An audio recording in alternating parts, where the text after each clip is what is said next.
વિગતવાર સમાચાર તરફ આગળ વધીએ। રાજકોટ જિલ્લાના ધોરાજી તાલુકામાં સ્થાનિક સ્વરાજની ચૂંટણીને લઈ રાજકીય માહોલ ગરમાયો।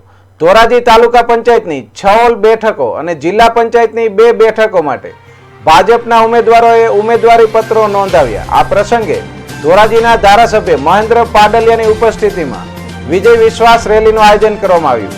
બાવલા ચોકથી તાલુકા પંચાયત કચેરી સુધી વિશાળ રેલી યોજાઈ, જેમાં મોટી સંખ્યામાં ભાજપના કાર્યકર્તાઓ અને સમર્થકો જોડાયા। રેલી દરમિયાન ઉત્સાહ અને જોશનો માહોલ જોવા મળ્યો। ઉમેદવારી નોંધાવ્યા બાદ મહેન્દ્ર પાડલિયાએ વિશ્વાસ વ્યક્ત કરતા જણાવ્યું કે ભાજપ ધોરાજી તાલુકા પંચાયતની તમામ 16 બેઠકો પર વિજય મેળવશે। સમગ્ર કાર્યક્રમ દરમિયાન ભાજપ કાર્યકર્તાઓમાં જીતનો આત્મવિશ્વાસ સ્પષ્ટ રીતે જોવાતો હતો।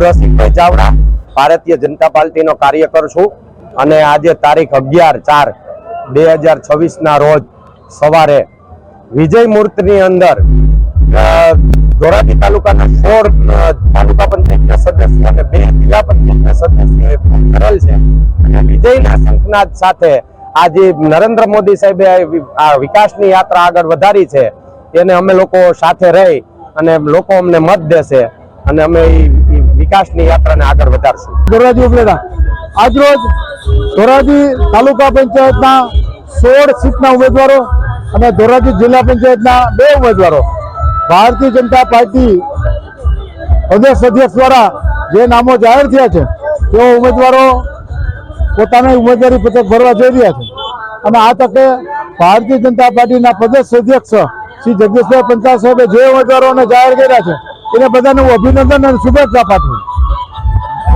દેશના યશસ્વી વડાપ્રધાન નરેન્દ્રભાઈ મોદી સાહેબે જે કેડી કંડારી છે વિકાસની કેડી, એ કેડી ઉપર ગુજરાત સરકાર ભારતીય જનતા પાર્ટીની ગુજરાત સરકાર ભૂપેન્દ્રભાઈ પટેલના નેતૃત્વમાં ચાલી રહી છે તેને ગ્રામ્ય વિકાસનો ગામડાઓનો અભૂતપૂર્વ વિકાસ કર્યો છે અને વિકાસની રાજનીતિ ઉપર વિકાસના આધાર ઉપર અમારા ઉમેદવારો લોકોની વચ્ચે જઈ રહ્યા છે।